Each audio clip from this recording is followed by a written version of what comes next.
사례 강좌를 시작하겠습니다. 강의 진행은요, 간단하게, 자, 이제 수업 도중에 중간중간에 말씀을 드리겠지만, 일단은 8회차부터 쭉 거꾸로 가서 1회차까지 강의를 진행하고요. 하루에 한 회차 분 정도 강의를 진행할 예정입니다. 8, 7, 6 이렇게 가가지고 거꾸로 가서 아무래도 최근 것이 더 중요한 거니까요. 자, 그리고 또 뒤에 것들은 이제 나중에 중복되어 출제될 수 있는 부분이 있기 때문에 이 부분을 약간 더 뒤늦게 배우는 것도 방법이 될 수 있을 것 같습니다. 최근에 출제 경향 그리고 중복되어 출제될 수 있는 부분 이런 식으로 진행을 하고요. 자, 올해 봤던 9회차 시험은 요 1회차까지 공부를 한 다음에 여러분들이 이거를 스스로 한번 이미 문제를 풀어보신 분들도 많겠지만은 스스로 이까지 해가지고 이 정도는 어느 정도 쓸 수 있을까 이런 생각을 한번 하는 시간을 갖겠습니다. 이 부분도 전부 다 완벽한 해설과 더불어 강의는 진행을 할 것입니다. 자, 차례대로 하나씩 보시겠습니다. 자, 사례는요, 여러분들이 굉장히 어려워하시는 거 알아요. 자, 물론 맞습니다, 여러분들. 선택형에서는 점수 올리기가 굉장히 쉬워요. 그러니까 하는 만큼 점수가 올라가는데 사례형은 이게 참 어렵습니다, 점수가. 그런데 여러분 이게 되게 어려운데 다들 어려워하기 때문에 조금만 차이를 내주면은 큰 차이가 납니다. 조금만 차이를 내주면 요 차이를 내주는 건데 이게 다른 게 아니라 여러분들의 약간의 노력이 필요합니다. 이해 암기죠. 이해 암기입니다. 이해 암기인데 보통 뭐 암기하고 이해 그러면 이해를 더 중시 여기는데 이해와 암기는 뭐 분리되어 있는 게 아니고 자 선택형 같은 경우는 암기를 해놓고 점점 이해를 해가는 것인데 이거는 뭔가 하면은 완전하게 이해를 한 다음 암기로 맞춰주지 않으면 소용이 없어요. 그러니까 나 이거 알겠다라는 것만 갖고는 절대로 쓸 수가 없습니다. 전부 다 여러분들 사례형은 무조건 암기입니다. 끝에 가서 암기입니다. 근데 그냥 암기를 하면 어렵기 때문에 이해를 한 다음 암기를 한 이해는 암기를 돕기 위한 과정입니다. 끝에 가서 무조건 외우셔야 돼요. 근데 또 좋은 방법도 있긴 있죠. 이해가 안 되면 그냥 외워도 되는데 힘이 들 것입니다. 가급적 외울 양이 적지 않기 때문에 이해를 통해서 암기를 해주셔야 돼요. 알겠죠? 근데 이런 암기 방법도 암기하세요 하는 것은 강사가 해서는 안 될 말이죠. 이렇게 암기하는 것입니다까지 저는 전부 다 말씀을 다 드릴 거예요. 하나하나씩. 자, 요 8회 과정을 마치시면 확실한 자신감을 갖게 될 것입니다. 자, 1번 문제 보시면서 하나씩 필요한 말씀을 드리겠습니다. 자, 1번 문제 보시면은 자, 여러분 시험장에 왔어요. 이 시험 문제를 집어들었죠? 지금은 제가 형법 부분만 분리해서 이렇게 문제를 꾸며놨습니다만은 자, 짧지만은요. 무엇을 묻는가를 제일 먼저 보셔야 됩니다. 이 부분은 형법보다 형사소송법이 훨씬 더 중요한데 형법은 간단해요. 보통 가벌병의 재책은 이렇게 있기 때문에 1초도 안 걸린단 말이죠. 그래도 봐야 돼요. 왜 그런가 하면은 문제를 쭉 상당히 긴 문제를 읽고 나중에 봤더니 뭐예요? 가백에 유리한 근거와 가백에 불리한 근거를 제시하시오. 이렇게 문제가 나와버렸어요. 이러면은요. 평소 때 여러분들은 죄책만 검토하다가 근거를 갖다 물었기 때문에 생각을 못하고 문제를 읽는단 말이죠. 그러니까 예외 없이 한 90% 이상 재책으로 나오기 때문에 그러더라도 재책이겠거니 하지 말고 한번 보세요. 밑에 지금은 갑등의 재책은 이렇게 돼 있죠. 그리고 또 이걸 봐야 하는 이유가 또 하나 돼 있어요. 이 또한 형사소송법에서 더 중요하지만은 자 보통 형법엔 갑등의 재책원에서 뭉뚱그려서 몇 점 이렇게 돼 있는데 자 형사소송법도 같이 나중에 공부를 결국 해야 되기 때문에 형사소송법은 각 쟁점마다 점수가 배점이 돼 있어요. 그러면은 내가 분량 조절도 어느 정도 해야겠구나. 이것도 생각할 수가 있어요.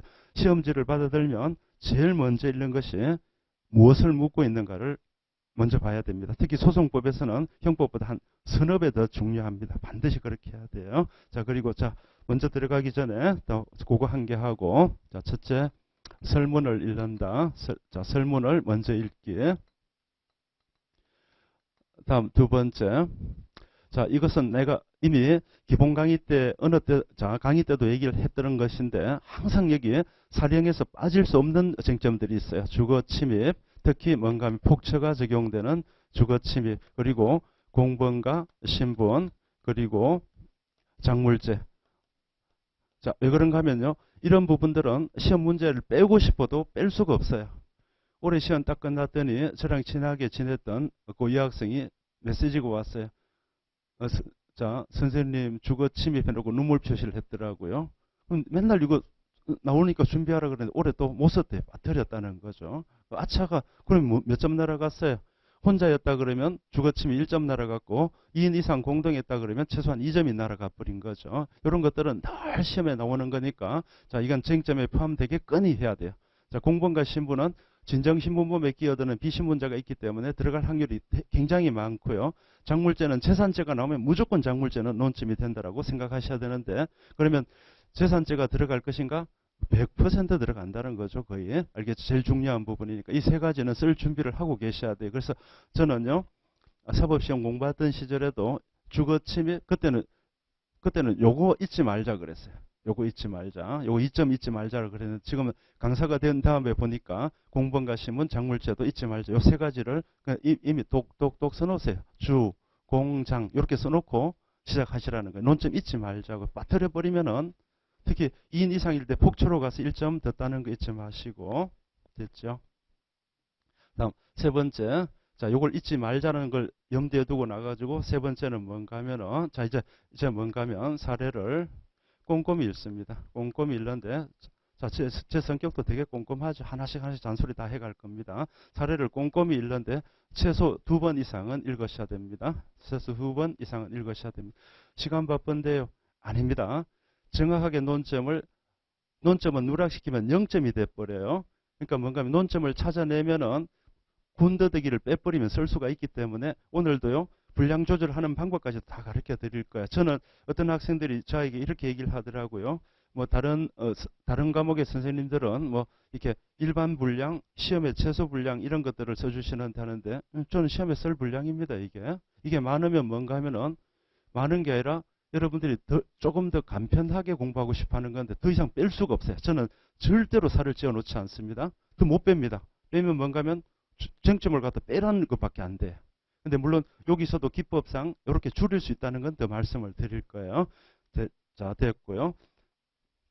자, 그리고 뭔가 하면 자기가 필력이 좋다면은 글씨를 좀 빨리 쓰시는 분이 있더라고요. 이런 분들은 한 번은 완벽하게 꼼꼼히 두 번째 읽을 때는 혹시라도 빠진 논점이 있는가를 확인하는 과정이고 그리고 자기가 필력이 굉장히 좋으신 분이라면 한 번 더 읽어도 상관없습니다. 근데 이제 두 번째, 세 번째 읽을 때는 좀 스피디하게 읽는 거죠. 됐죠? 사를 꼼꼼히 읽으시고 다음 네 번째 자 읽을 때 그냥 조사 이런 것들을 꼼꼼히 읽는 것이 아니라 특히 꼼꼼히 읽는 것이 행위죠. 행위 어떤 행위? 구성요건적 행위죠. 그죠?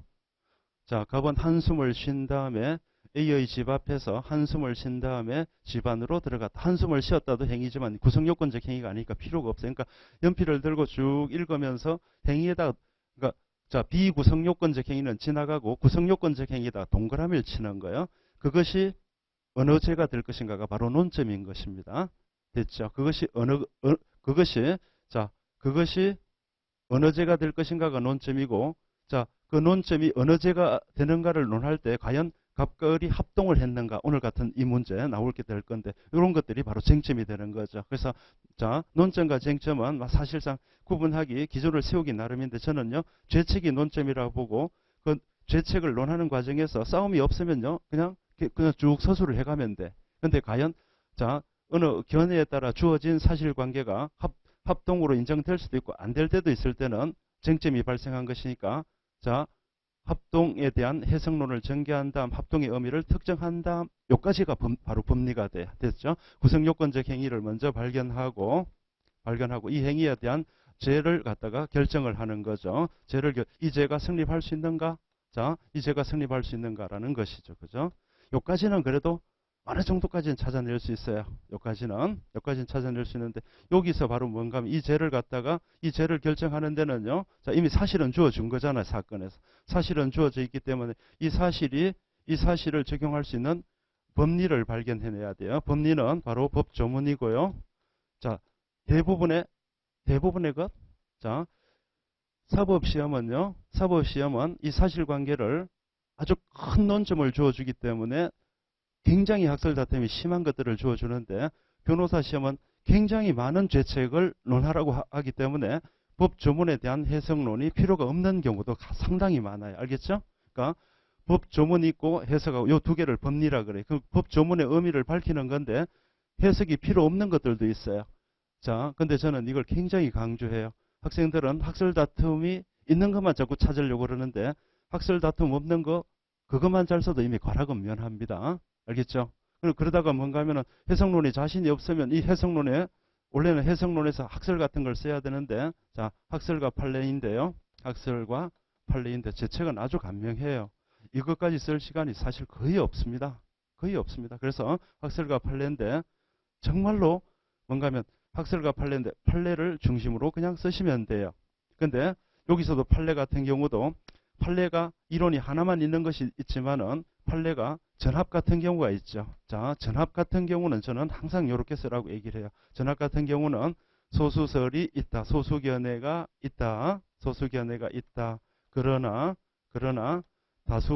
대법원 다수견해 이게 대법원 다수견해 이게 대법원 판례죠. 다수견해가 타당하다라는 요 정도. 그러니까 뭔가 하면 대부분은 법 조문으로 해결이 되고요. 학설 다툼과 학설과 판례가 있는데 학설을 쓰다가 사실 여러분들 저 다 알아요. 여러분들 어느 정도 답안 쓰는가 이미 수도 없이 봐왔기 때문에 쓰고 싶어도 못 쓰시잖아요. 그리고 공부할 시간 자체가 없잖아요. 뭔가 하면은 자기가 나중에 쓰지 못할 도구는요 가지고 다니는 게 아닙니다. 아예 처음부터 버려버리면 돼요. 지엽적인 학설 같은 경우는 판례만 이거를 못 쓰시는 거니까. 근데 판례의 결론만 쓰시는 건 아무 의미가 없고요. 판례의 논거를 써야 되는 거죠. 소수견해의 결론을 쓰라는 게 아니라 이러한 논거로 소수견해가 이러한 결론을 내리고 있다. 다수견해는 이러한 논거로 이러한 결론을 내리고 있는데 이 견해가 타당하다. 그러면 타당하다는 이 결론에 따라서 이제 결론을 맺게 되는 거죠. 이 정도입니다. 됐죠? 그래서 여러분들이 공부할 것들은 판례 자체는 이미 선택형에서 대부분 배웠어요. 판례 자체는 선택형에 대부분 배웠는데 여러분들께서 암기해줘야 될 것이 바로 이 부분이죠. 소수견해, 다수견해. 됐죠? 그리고 여러분들 학설하고 판례 이렇게 하니까 두 개인 줄 아는데 학설하고요. 판례가 일치하는데 뭘 써요? 그냥 아무거나 그 이론을 그냥 갖다 써버리면 되지. 대부분은 이거예요, 사실은. 알겠어요? 학설하고 판례가 일치되기 때문에 사실상 판례만 써도 학설을 쓴 것이고 학설하고 판례가 다르더라도 시간이 없기 때문에 판례 자체만 명확하게 써주셔야 돼요.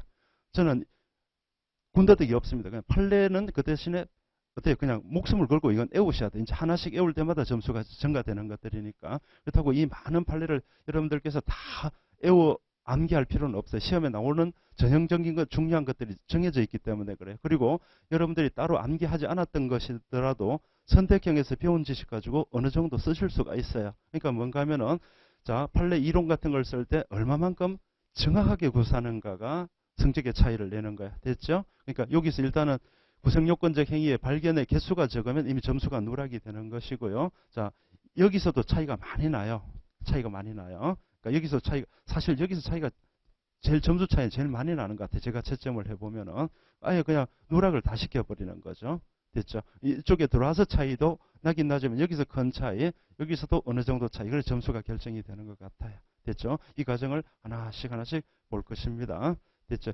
자, 그리고 또 얘기를 하지만은 절대로 욕심내지 마시고, 자, 이제 답안을 쓰는 과정에서는요, 절대로 시간 배분을 꼭 고려하셔야 됩니다. 시간 배분을 고려하셔야 됩니다.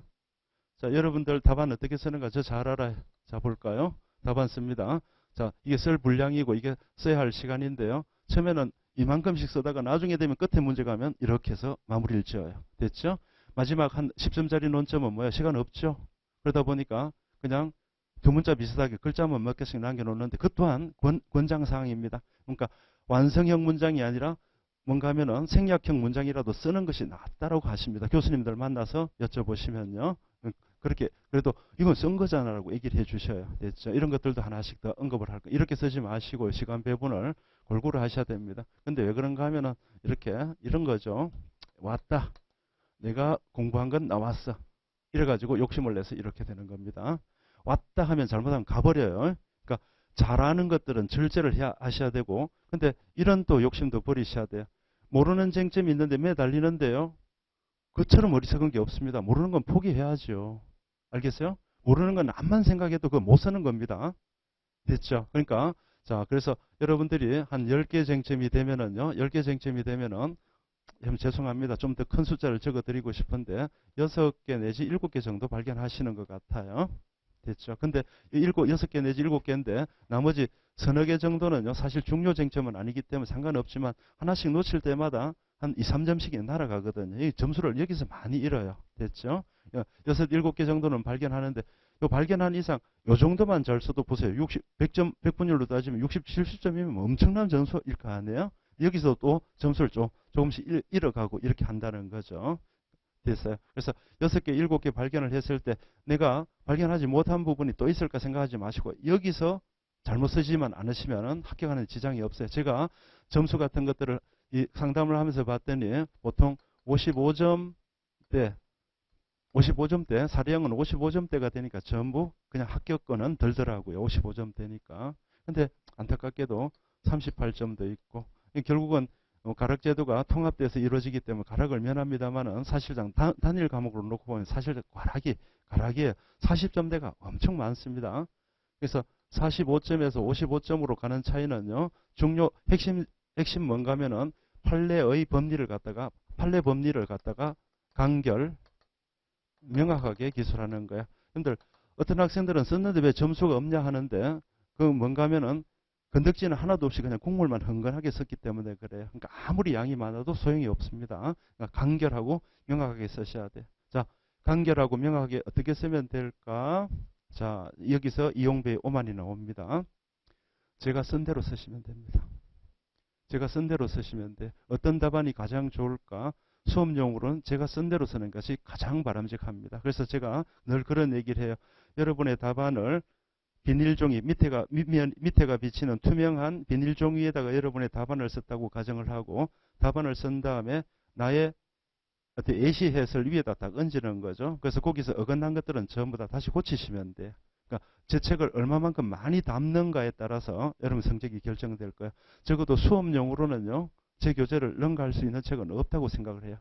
자, 이는 죄송하지만 교수님 책도 마찬가지입니다. 교수님 책은 학문적으로 접근하기 때문에 양이 일단 엄청 많죠. 저도 교수님께서 대학 다닐 때 이렇게 말씀해 주셨으면 수험 생활이 좀 덜 피곤했을 텐데 한 말씀을 안 하셔. 이까지는 쓰는 것이 아니란다. 논문 수준의 것이란다. 이렇게 얘기 한 번만 해주시면 좋은데 사례형을 넘겨보면요. 교과서에 있는 내용이 다 담겨 있어요. 그대로. 그러다 보니까 그냥 질려버리죠. 그 많은 내용을 다 해야 되는 줄 알고. 그거 아닙니다. 자, 하나씩. 자, 방금 했던 이 쭉 과정을 하나씩 한번 살펴보도록 합시다.